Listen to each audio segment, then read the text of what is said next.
आपको, आप जिस दिन समझ लीजिए कि जिस दिन आपका पड़ोसी आपका खून का प्यासा हो जाए, समझ लीजिए उस दिन राष्ट्रवाद आ गया। तब भाजपा का पूर्व मुख्यमंत्री शंकर सिंह बघेला बोल रहा है कि गोधरा कांड इन्होंने कराया। ऑन द कैमरा मुख्यमंत्री छोटा आदमी नहीं है जो भाजपा का मुख्यमंत्री है, भाजपा का राज्यपाल, वो कह रहा है कि बम उड़ा के कुछ भी करवा सकते हैं, पुलवामा इन्होंने कराया। इसके बाद भाजपा का सुब्रमण्यम स्वामी, थिंक टैंक कहा जाता है आरएसएस का, जो राम मंदिर को राजीव गांधी के साथ मिलकर ताला खुलवाने की साजिश में शामिल रहा है, वो बोल रहा है कि मोदी देश के लिए घातक। प्रवीण तोगड़िया कहाँ गए? उन्होंने बताया कि इतना करोड़ का घोटाला विश्व हिंदू परिषद से हो गया तो उनको सेटिसाइड कर दिया गया। जी दोस्तों, अभी हमारे साथ जो शख्स मौजूद है, ऐसा नहीं है कि ये किसी पहचान के मोहताज है, फिर मैं बता दूं कि ये नूरुल्लाह खान है और ये वही नूरुल्लाह खान है जो कि रक्सौल नगर परिषद से 16 कैंडिडेट्स थे और ये शबनम आरा जो कि चेयरमैन के कैंडिडेट थे, उनके पति हैं। और एक चीज़ ये भी मैं बता दूं कि अभी तक विपक्ष के जो लोग हैं 15 लोगों में सबसे मुखर व्यक्ति अगर किसी की बात की जाती है तो वो शबनम आरा के पति नूरुल्लाह खान की बात की जाती है, क्योंकि ये बेझिझक बिना डरे एकदम निडर होकर के अपनी बातों को रखते हैं, जनता की समस्याओं को उठाते हैं। कई सारी बातें हैं, कई सारे मुद्दे हैं, उनको लेकर के हम इनसे बातें करेंगे और समझने की कोशिश करेंगे, लेकिन उससे पहले नूरुल्लाह खान जी से स्वागत करेंगे। आपका भी बहुत बहुत धन्यवाद। हिंदुस्तान और नेपाल का जो बॉर्डर है वहाँ पे ये रोक लगा दी गई कि जैसे हिंदुस्तान के नागरिक जो नेपाल में जाते हैं और नेपाल के नागरिक हिंदुस्तान में आते हैं तो हिंदुस्तान के नागरिकों को ये टैक्स देना पड़ता है, भंसार वगैरह करवाना पड़ता है, लेकिन नेपाल वालों को भी अब देना होगा जो पहले नहीं देना पड़ता था। लेकिन अब अभी से 24 घंटे पहले उसको रोक लगा दी गई कि नहीं, ऐसा नहीं होना चाहिए। देखिए, ये पहले से इंटरनेशनल कानून है भारत और नेपाल के बीच में कि हमारा जो संधि है, सुगौली संधि, उसके हिसाब से नेपाली गाड़ी सुगौली स्टेशन तक विदाउट कॉस्ट जा सकता है। इसके आगे जाना होगा, जो कस्टम है उनसे सलाह विचार करके उनको परमिशन लेकर उनको जाना पड़ेगा पूरा आगे के लिए। ये था। अभी जो खबर आई है और फिर उस पर वहाँ के मेयर और वहाँ के सांसद सक्रिय हुए और फिर उस पर रोक लग गई। तो सोशल मीडिया में हम भी देख रहे हैं कि बहुत सारे लोग पक्ष और विपक्ष दोनों में इसके बारे में विचार कर रहे हैं। लेकिन मेरा निजी मत है कि भारत एक बहुत विशाल कंट्री है और नेपाल एक छोटा सा देश है। वो हमारा एक पड़ोसी मुल्क है और भारत हमेशा उस पर उदार दृष्टिकोण रखता है। लेकिन इधर जो राजनीतिक हालात नेपाल के हुए हैं उसमें नेपाली मीडिया और नेपाल के जो राजनेता लोग हैं वो फेलियर हो चुके हैं वहाँ पे। तो अपनी फेलियर को छुपाने के लिए बार बार बॉर्डर पर कुछ न कुछ खुरापात करते हैं। कुछ ऐसा बयान आता है कि अखंड नेपाल खत्म हो जाएगा या मिला लिया जाएगा या सीमा का विवाद उठाया जाता है। इसी यानी कि वो अपने के लोगों में बड़ा बनने के लिए और लोगों का असल मुद्दों से ध्यान भटकाने के लिए। बिल्कुल, क्योंकि देखिए वहाँ का जो मीडिया है या वहाँ के जो एक नैरेटिव बना है वो नैरेटिव वहाँ का है कि चाइना प्रो हो गया है। और चाइना प्रो होने के कारण वहाँ के लोग, भारत के अधिकांश लोग, मधेसी मुल्क के कुछ लोगों को छोड़कर बाकी लोग ज़्यादा चाइना की तरफ झुकाव महसूस करते हैं। और ये हमारे इधर का जो डिप्लोमेसी हुआ है भारत सरकार का वो फेलियर होने के कारण हुआ है। ये बड़ा है, पहले भी था लेकिन उससे ज़्यादा बड़ा है अभी। इसी कारण ये सब इस तरह का हम लोग को देखने को आ रहा है। अच्छा, एक चीज़ आपको ये नहीं लगता कि वहाँ के लोग आते हैं और यहाँ भी करते हैं तो 24 घंटे के अंदर में इन चीज़ों को ख़त्म कर दी जाती है? आखिर इतना, देखिए वो बहुत छोटा मुल्क, हमें पहले भी बताया आपको, और भारत इतना विशाल कंट्री है कि इस चीज़ पर उसका ध्यान नहीं जाता है। अगर हम चाहते हैं कि उधर का भी लोग टैक्स देकर आए, भंसार कटा के आए, तो सबसे पहले हमारे पास इंफ्रास्ट्रक्चर नहीं है, हमारे पास उस तरह का लैंड नहीं है कि हम गाड़ियाँ कहाँ खड़ी करेंगे। आप आधा पुल पर आइएगा, जो मैत्री पुल है, आप इंडिया में प्रवेश कर जाते हैं तो जाम की समस्या उत्पन्न हो जाएगी। एक दो बार इसको किया गया तो व्यवहारिक कठिनाई भी आती है इसके लिए। तो शुरू से जब ये उस तरह का बॉर्डर डेवलपमेंट नहीं किया गया है तो यह उस तरह का व्यवहारिक रूप से उधर से संभव नहीं है। नेपाल छोटा मुल्क है, उसकी अर्थनीति जो है वो टूरिज्म पे निर्भर है। उसका एक अर्थव्यवस्था का बेस टूरिज्म में भी है। तो वो लोग एक पॉलिसी के तहत टूरिज्म से लेते हैं। लेकिन दुर्भाग्य की बात, मैं यहाँ रुकना चाहूँगा आपको और रक्सौल की जनता का ध्यान आकर्षित करना चाहूँगा। यहाँ एक ही परिवार के लगभग 2 दशक से पिताजी और पुत्र सांसद रहे हैं और बीच में एक आध टेन्योर छोड़ दिया जाए तो ये लोग सरकार में रहे, सत्ता में, डबल इंजन की सरकार में, वहाँ भी यहाँ भी। लेकिन इनमें इतनी क्षमता नहीं है। ये लोग सिर्फ टिकटधारी हैं। इन लोगों को इतना ही मकसद है कि हमारा सिंबल छीने नहीं। सिंबल मतलब भाजपा का जो कमल छाप है वो हमारे हाथ से नहीं छटके।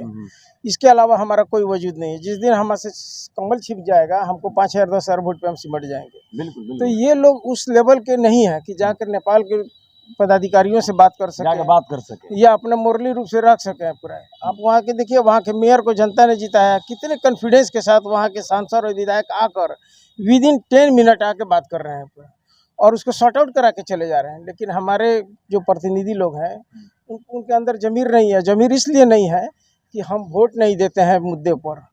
ये सारी मुद्दे जो हम लोग अभी चर्चा कर रहे हैं रक्सौल के समस्या का, अब बताइए जो एफओबी बना है, जी। अगर ऐसा एफओबी बीरगंज में लग गया रहता तो इस सांसद को बीच चौराहे पे जूता से मारा जाता।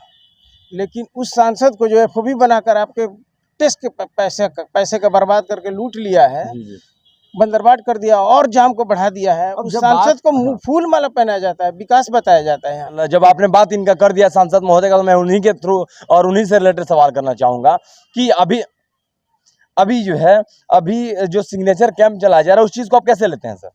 तक ये सब राजनीतिक शोसेबाजियाँ हैं, समझ कि नहीं। मैं उसको बहुत बड़े लेवल पर नहीं ले जाना चाहूँगा, लेकिन यहाँ के बीजेपी के कार्यकर्ता हैं, आपको समय है पटना जाने के लिए, आपके पास संसाधन है, गाड़ी है, तेल भरवाने का, कार्यकर्ताओं को ले जाने का, होटल में रहने का, खाने पीने का, वहाँ रुक के राजनीति करके अपना चेहरा चमका के फेसबुक पे आने के लिए नेताओं के सामने सब समय है। लेकिन रक्सौल की समस्या के लिए लड़ने के लिए समय नहीं है। बिल्कुल, आप क्यों नहीं? ठीक है, हम विरोधी, आप लगातार आप भाजपा जीते यहाँ से। हम चाहेंगे कि भाजपा जीते बराबर, लेकिन काम तो कीजिए आप, कि सिर्फ और सिर्फ सिंबल पे जीतिएगा और रक्सौल को गर्त में ढकेलते जाइएगा। और यहाँ देखिए क्या होता है कि जो बीजेपी के वर्कर लोग हैं वो लोग क्या करते हैं, सिर्फ बार बार संगठन का विस्तार होगा, कभी किसी को सचिव बना दिया गया, किसी को उसी को फेसबुक पे, ये लोग खाली चर्चा में बने रहना चाहते हैं, बस हवाबाजी होनी चाहिए, हवाबाजी। और सांसद विधायक देखिए, उनको मालूम है लगातार कि हमारे पास फूल है, यानी क्रिकेट में जैसे बोला जाता है कि आपका पास बल्ला चल रहा है तो ठाठ है, इसी तरह इनको मालूम है, माइंड सेट है कि हमारे पास भाजपा का सिंबल है, हमारा कोई कुछ नहीं बिगाड़ सकता है। झक मारकर, रो के, गा के, जिस तरह अजय सिंह को लोग गड़ी माई बोल के भी वोट देते थे, उसी तरह इन लोग को मालूम है कि हमारे पास सिंबल है तो लोग हमको वोट दे रहा है, यानी लोग बाध्य होकर हमको वोट दे रहा है, हमको मोहब्बत से नहीं दे रहा है। ऐसे सिचुएशन में आप जनता से क्या कहना चाहेंगे सर? अब जनता जब तक अपने विवेक से वोट देना नहीं शुरू करेगी, मुद्दों पर वोट नहीं देना शुरू करेगी, आपको ठीक है कि नहीं समझ में आ रहा है कि हम इस पार्टी या उस पार, यही है जो बीच में जो कैंडिडेट है इसको नहीं समझ में आ रहा है, उसको नहीं, तो नोटा भी तो है, बड़े तादाद में नोटा भी तो जमाए कि ताकि राष्ट्रीय शर्म का बात बने कि सांसद तो जीत गया लेकिन उसके खिलाफ में 2 लाख 1 लाख वोट पड़ा है पूरा। तो ये भी तो आप दे सकते हैं, लेकिन जनता उसमें गुमराह है पूरा। अभी देखिए सिग्नेचर कैंप जो चल रहा है, फेसबुक उठा के दांत चियार के लोग फेसबुक डाल रहे हैं, गर्व महसूस कर रहे हैं कि हमने दस्तखत किया। तो वो तो लिटमस टेस्ट करा रहा है ना, वो सिग्नेचर नहीं हो रहा है, वो लिटमस टेस्ट हो रहा है कि हमारे पक्ष में कितने लोग हैं। बिल्कुल। तो आपका सारा समस्या पीछे छूट गया। और यानी कि जो जनता है जो सिग्नेचर कर रहे हैं उन लोगों को ये सोचना चाहिए और देखना चाहिए कि सिग्नेचर हो क्यों रहा है। एक भी आदमी कोई बोला है कि नहीं हम सिग्नेचर नहीं करेंगे, रक्सौल के सवाल पर आप हमसे सिग्नेचर करवाइए। शिक्षक का क्या हुआ क्या नहीं हुआ, पॉलिसी है बिहार सरकार का, उस पर आप जा रहे हैं और उसके लिए सिग्नेचर करा रहे हैं। आपको एक बार डंडा लग गया तो इतनी मरमरी है। आप रोज़ मणिपुर से लेकर मेवात तक बेटियां चीख रही हैं, लोग खून के प्यासे हो गए एक दूसरे को। आप जिस दिन समझ लीजिए कि जिस दिन आपका पड़ोसी आपका खून का प्यासा हो जाए, समझ लीजिए उस दिन राष्ट्रवाद आ गया है। और इसी नैरेटिव को भुजाने के लिए और इसी नैरेटिव को भुजा कर ये लोग चुनाव जीतते हैं। देखिए उनका भाजपा का पूर्व मुख्यमंत्री शंकर सिंह बघेला बोल रहा है कि गोधरा कांड इन्होंने कराया। ऑन द कैमरा मुख्यमंत्री छोटा आदमी नहीं है जो भाजपा का मुख्यमंत्री रहा है, भाजपा का राज्यपाल, वो कह रहा है कि बम उड़ा के कुछ भी करवा सकते हैं, पुलवामा इन्होंने कराया।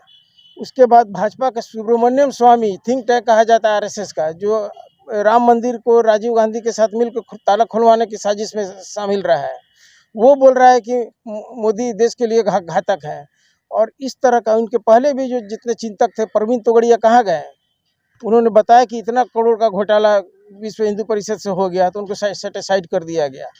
तो ये चीज़ लोग क्यों नहीं समझना चाह रहे हैं आँख खोल कर? हम नहीं कर रहे हैं, हमको आप मेरी बात को इग्नोर कर दीजिए, लेकिन बात हक है तो उसको तो कबूल कीजिए। तो मतलब ये लोग सिर्फ और सिर्फ देखिए, सिर्फ नैरेटिव बनाकर, पहले वाली भाजपा नहीं है। मैं रक्सौल के और तब आपके चैनल के माध्यम से देश के लोगों को बताना चाहूँगा कि अटल आडवाणी की भाजपा को हाईजैक कर लिया गया है।